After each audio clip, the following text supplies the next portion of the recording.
Hi, I'm Elliot Wright. What you just heard was a score on Sibelius 7.5, performing an excerpt from the Pas de Deux from the Nutcracker Ballet by Tchaikovsky. It's one of my favorite pieces, and I use it and some others as part of my Tchaikovsky test for testing out my playback enhancement template, or PET, orchestra. Sibelius has been a 64-bit program since version 7, so it can access a lot of RAM and take advantage of heavyweight VSTs, but I personally find that it has its limits as far as what it can handle alone. For that reason, I need a way of taking the MIDI information from the score and shuttling it out of Sibelius into my DAW, which is better suited, in my opinion, for handling massive VST payloads. So today I'm going to show you how to use virtual MIDI cables to connect Sibelius to your DAW. So here's an overview of what we're going to cover today. First off, we're going to be working with Sibelius 7.5 as the notation software, although Sibelius 7 and onwards will work just as well. We'll be using Ableton Live 9 standard to house our VSTs, although any good DAW that can handle VSTs and MIDI will work similarly. The VSTs will be from East-West Symphonic Orchestra Platinum, running on the East-West Play plugin, though the principle should be comparable with any VST plugin you use, such as Contact. And the virtual MIDI cable software we'll be using to connect the two is a Windows-only program called Loop B30. And fair warning, in the second half of the lesson, I'll be talking briefly about setting up a manual sound set. If you're not already familiar with manual sound sets, I would strongly encourage you to take the time to learn about them. I have a video covering the basic concept of manual sound sets and sound IDs, how they work, etc. You can read up on them in the Sibelius reference manual. Try building a few small ones yourself within Sibelius until you're confident enough with the process to branch out and try this more advanced approach. So let's start by obtaining the software. I've posted a link in the description to the developer's webpage. I've got it loaded up here. You can get a free copy if you want to try it out, but I really recommend getting the full version. It's not very expensive, and it's worth it to have it. Once you've purchased and installed Loop B30, you may have to restart your computer. Upon restarting your computer, you should be able to access it in the tray down here. It's the little icon that looks kind of like a little MIDI cable plug. You can right-click it, click on Loop B30 internal MIDI ports to load it up. When you first open it up, you might not have every single MIDI port available to you. You can access all 30 of them by changing this number to 30. You will also, again, need to reboot your computer to have that take effect.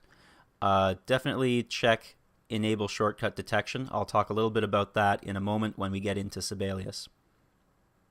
You should also make sure that all of these checkboxes are unchecked, because checking those off actually mutes that channel.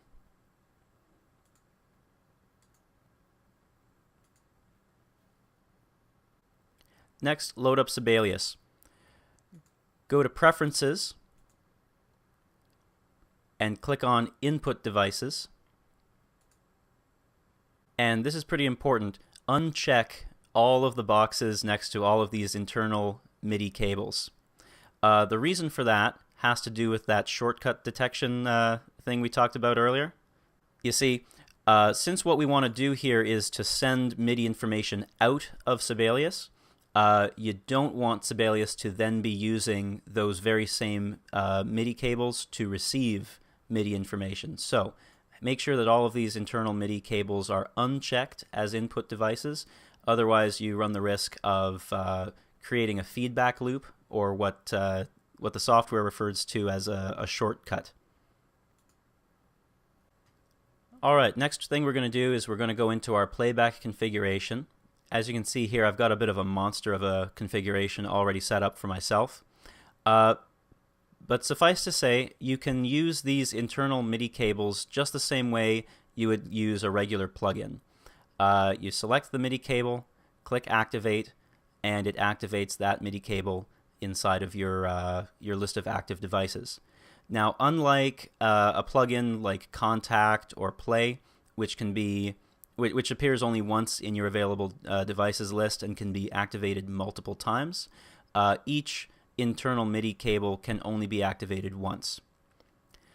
Now, each one of these internal MIDI cables acts very similarly to a plugin, like what you would have with Contact or Play, in so much as you can go into your manual sound sets tab, pull up any one of those internal MIDI cables, and set sound IDs to them by assigning them to different channels in that cable.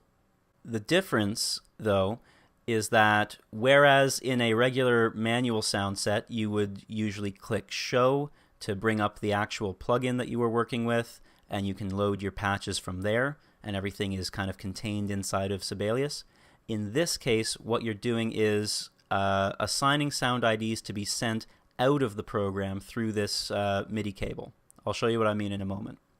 So in this case, I've got MIDI cable number 15, which is dedicated to all my keyboard style percussion instruments. So I've got my piano, my celesta, my harpsichord, my harp, vibes, glockenspiel, etc. In a normal manual sound set, if I were just using an instance of Play or Contact, I would click Show, it would pop up the plugin, and then I could load in to channel 1 my harp patch, and channel 2 my vibraphone patch, and so on. But using this method, there's an extra step here. We're actually going to send this MIDI information out through this MIDI cable, and we're going to pick it up on the other end in our DAW. Okay, so I've loaded up my DAW here, and I've got a fresh project.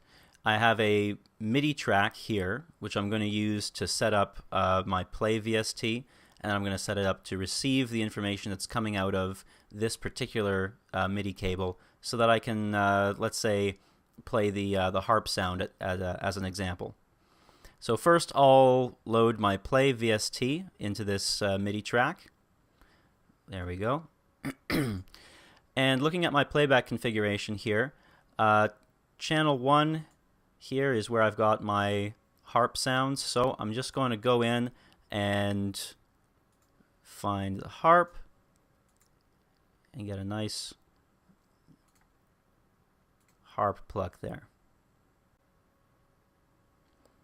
Okay, now that it's loaded, that's great, but we still need to let Ableton know where it's going to be receiving all the MIDI information that it needs to play this instrument.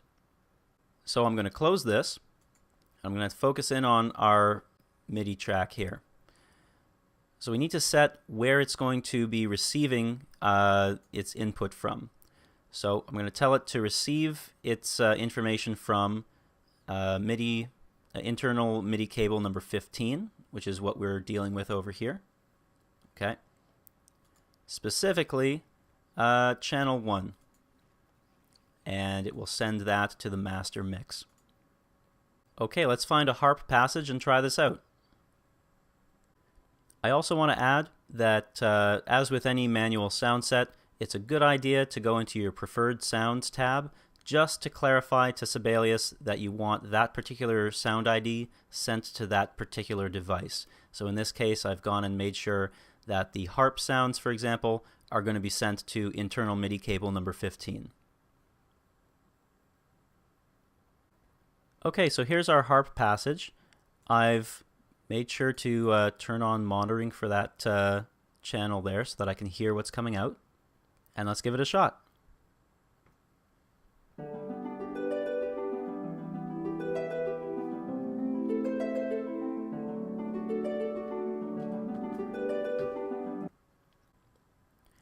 Okay, that worked pretty well for a single track, and depending on your DAW, that might be all that you need to do. However, in my case, something that I noticed early on when I was trying this out was that for some reason, no matter what I did, I couldn't seem to get all of the different channels for a single MIDI cable to be captured in a single MIDI track.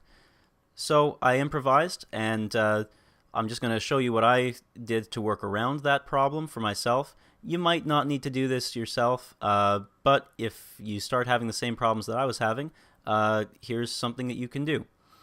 The issue I was having was my MIDI track was set up to receive from a specific internal MIDI cable, but it was only sending information to channel 1 inside of the play plugin. So let's say if I had the harp in the first channel and the vibes in the second channel, for some reason everything was just being sent to the first channel, so I would get harps instead of vibes when I wanted vibes.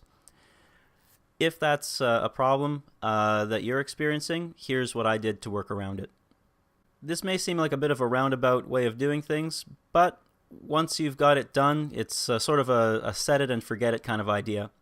I set up a number of additional MIDI channels underneath my first MIDI channel, and each one of them is set to receive information from the same internal MIDI cable, but from a specific channel, and all of them then output their MIDI information to the first MIDI track in the sequence, and specifically the channel that I wanted it to go to. So for example, this track here is receiving from MIDI cable 13, channel 2, and it's sending to this instance of play, specifically channel 2.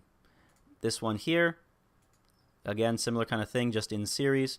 It's receiving from internal MIDI cable number 13, channel 3, and it's sending it again to the Piccolo plugin here, and specifically sending that information to channel 3. So basically each one of these 15 remaining MIDI tracks are just picking up and passing along to the lead MIDI track.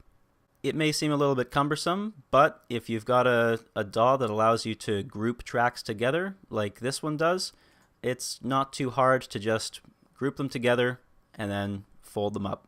Again, not necessarily something that you'll have to do, just something that I ended up doing on my end, just to sort of force things to work the way that I wanted them to.